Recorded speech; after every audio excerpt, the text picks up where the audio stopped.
বর্ষাকাল, ইলিশ মাছের সিজন। আর এই ইলিশ মাছের সিজনেতে সরষে ইলিশ হবে না সেটা কখনো হয়? এই যে বাজার থেকে চলে এসেছে আজকে 800 ওজনের একটা ইলিশ মাছ, তার সাথে আছে কচি লাউ। আজকে সরষে ইলিশ বানাবো, সঙ্গে ইলিশ মাছের মাথা দিয়ে কচি লাউয়ের ঘন্ট। আর উনানটা আমাদের একটুখানি ভেঙে গিয়েছিল, মাটির উনান তো মাঝে মাঝে এটাকে রিপেয়ার করতে হয়, তো একটুখানি যে ঝিকগুলো সব ভেঙে গিয়েছিল, মা ওই জন্য একটু কাদা দিয়ে ঠিক করে দিচ্ছে। ইলিশ মাছটা তো বেশ ওপরে তো খুব ভালোই, কিন্তু এবার কাটলে বোঝা যাবে। হ্যাঁ, আর এখন এই বর্ষার ইলিশটা প্রচুর আমদানি, এটা বেশি পুরনো মাছ হবে না, টাটকা টাটকাই। দেখে তো মনে হচ্ছে ভালোই। হ্যাঁ, আমি বটিটা নিয়ে আসি, মাছ কাটতে বসে। কি বলে বুবলু? আমাদের পাখি, এটা পাখি। তুমি আবার বুলবুলি পাখি? ও ময়না পাখি, টিয়া পাখি, ও বুলবুল পাখি, ময়না টিয়ে।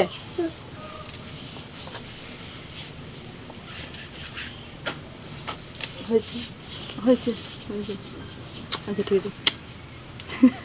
ঠিক আছে, এবার আমি বটিটা নিয়ে আসি, মাছ কাটি, তুমি বসে বসে দেখো। ঠিক আছে, ইলিশ মাছ কাটবো। বুবলু, ইলিশ মাছ কেটে ফেলি। বুবলু লাউ নিয়ে লাউ চাপাচ্ছে। ওই চলি খুব ভালো। হ্যাঁ, যখন পড়াতে বসাবে দেখেছি। উঠে পাঠিয়ে আসবে। বলো।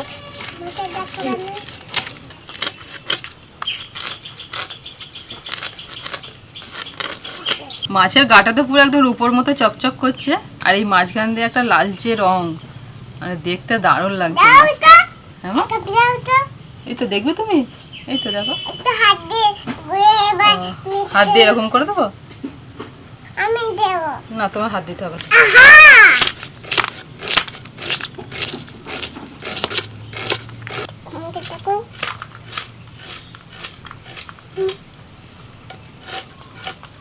কি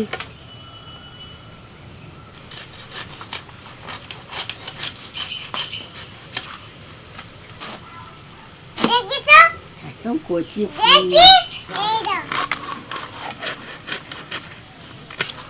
তোর বাবাও বলছিল লাউ পাওয়া যাচ্ছে না এখন।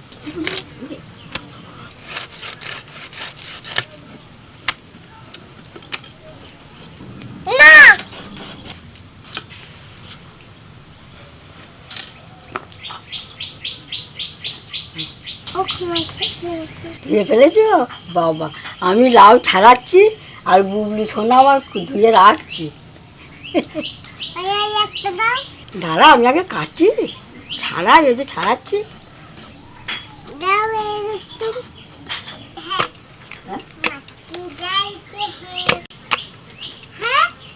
ইলিশ মাছ এই কাঁচা লঙ্কা দিয়ে জব্দ, ভালো টেস্ট হয় কাঁচা লঙ্কা দিয়ে।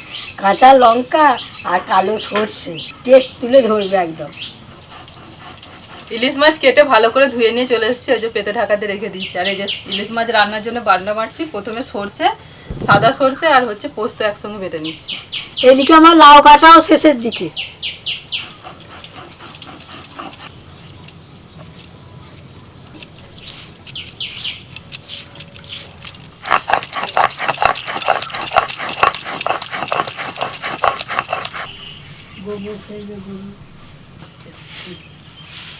পাঁচটা কাঁচা লঙ্কা, 3 চামচ কালো সর্ষে আর হচ্ছে অল্প একটু লবণ দিয়ে এবার বেটে নিচ্ছে।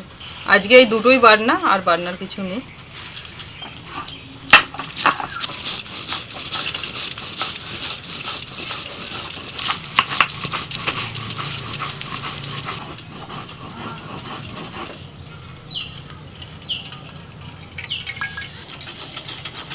সর্ষে বাটার পরেও অনেক খোসা থাকে, তো সেইটাকে আমি ছেঁকে নিচ্ছি ছাঁকনি দিয়ে।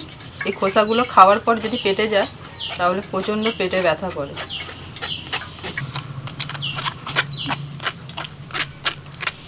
কালো সর্ষেটা ছেঁকে নিয়েছি, এবার সাদা সর্ষে আর পোস্ত বাটাটা দিয়ে দিচ্ছি এর মধ্যে। এবারে সর্ষে বাটার মধ্যে দিয়ে দিচ্ছি লবণ, হলুদ গুঁড়ো, খুব সামান্য পরিমাণে দিচ্ছি একটু জিরের গুঁড়ো। এবার দিয়ে দিচ্ছি সর্ষের তেল, ভালো করে সবটা মিশিয়ে নিচ্ছি।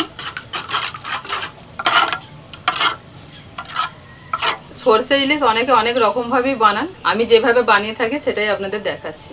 মশলাটা পুরো রেডি হয়ে গেছে, এবার কাঁচা ইলিশ মাছগুলো দিয়ে দিচ্ছি মশলার মধ্যে।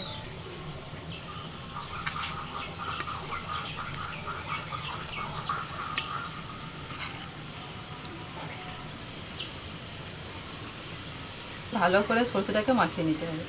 মাছের মুড়োগুলো সরষের মধ্যে দিচ্ছি না, ইলিশ মাছের এই মাথাটা দিয়ে লাউ দিয়ে রান্না হবে। ব্যাস ভালো করে মাখিয়ে নিয়েছি, এবার এইভাবে আমি রেখে দেবো 30 মিনিট একটু ঢাকা দিয়ে।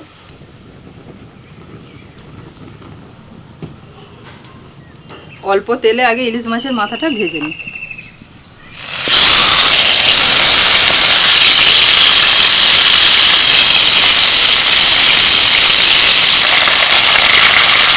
না, ওই যে ইলিশ মাছের মাথাটা যে ভাজছে ওই তেলটা রেখে দেবে, দুটো গরম ভাত দিয়ে খাবো। একটু ভালো করে ভেজে মাথাটা তুলে নিলাম। তেলের মধ্যে ফোড়নে তেজপাতা, দুটো শুকনো লঙ্কা, একটু গোটা জিরে আর অল্প একটু কালো জিরে।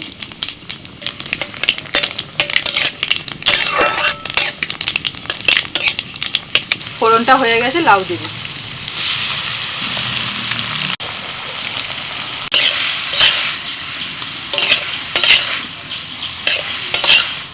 মায়ের জন্য তেলটা তুলে রেখে দিয়েছি, এবার লাউয়ের মধ্যে দিয়ে দিচ্ছি লবণ, হলুদ গুঁড়ো,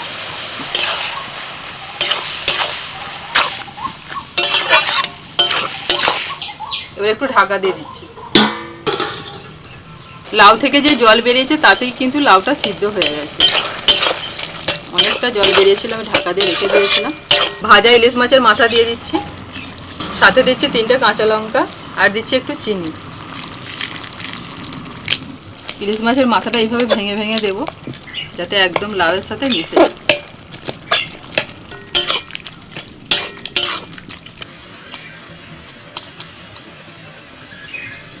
অতটা লাউ কমে কতটুকুন হয়ে গেল দেখুন, ইলিশ মাছের মাথা যে লাউ ঘন্ট হয়ে গেল। আর এইরকম একটুখানি শুকনো শুকনো করে নামানো, অত বড় লাউ কমে কতটুকুন হয়ে গেল। ইলিশ মাছ তো মশলা মাখিয়ে আমি রেখে দিয়েছিলাম 30 মিনিটের জন্য। তো এবার হচ্ছে ইলিশ মাছটা শুধু রান্না করে নেওয়ার পালা। কড়া বসিয়ে দিয়েছি, আর ইলিশ মাছ দিয়ে দিচ্ছি, আর একটু জল দিয়ে দিচ্ছি।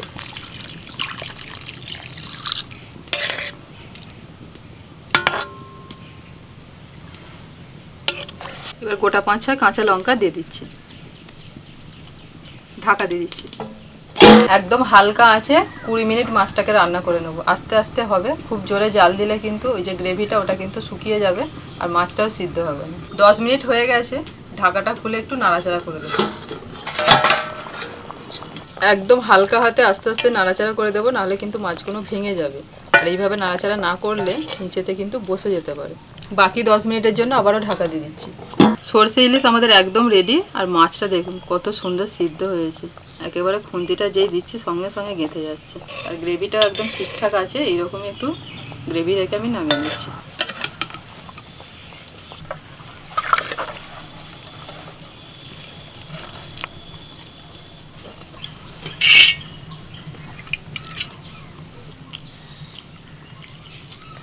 পিসিমা, না শুরু করুন।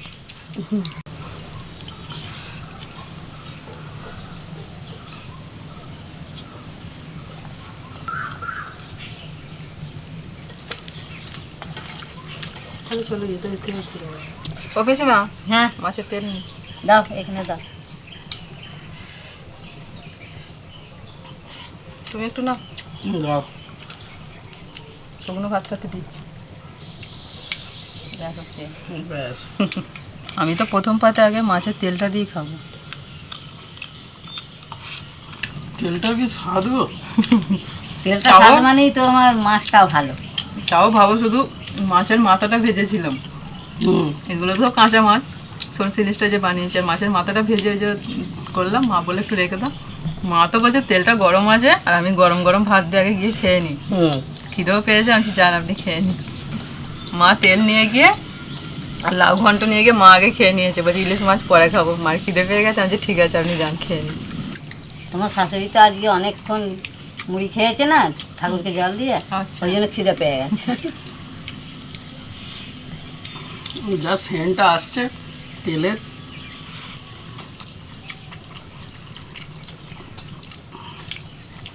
অনেকদিন পর মাছের তেলের বেশ টেস্ট পাওয়া গেল। যে তোমার মুখে একটু ভালো লাগছে এটাই ভালো। ভালো লাগে। কিছু তো স্বাদই পাচ্ছিলে না।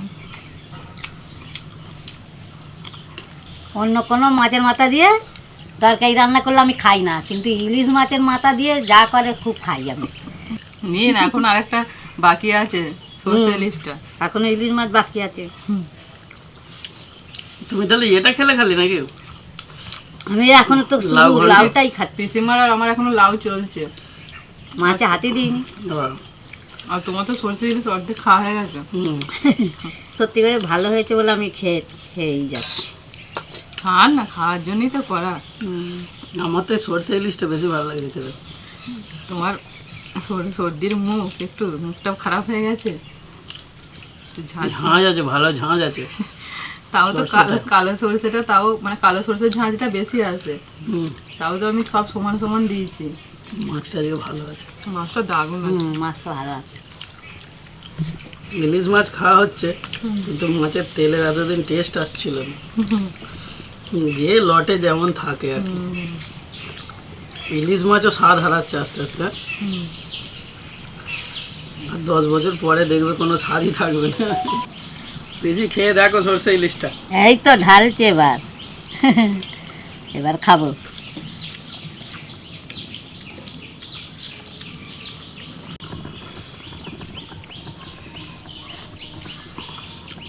দারুণ হয়েছে, মাছটা স্বাদও যেমন আর রান্নাও ভালো হয়েছে।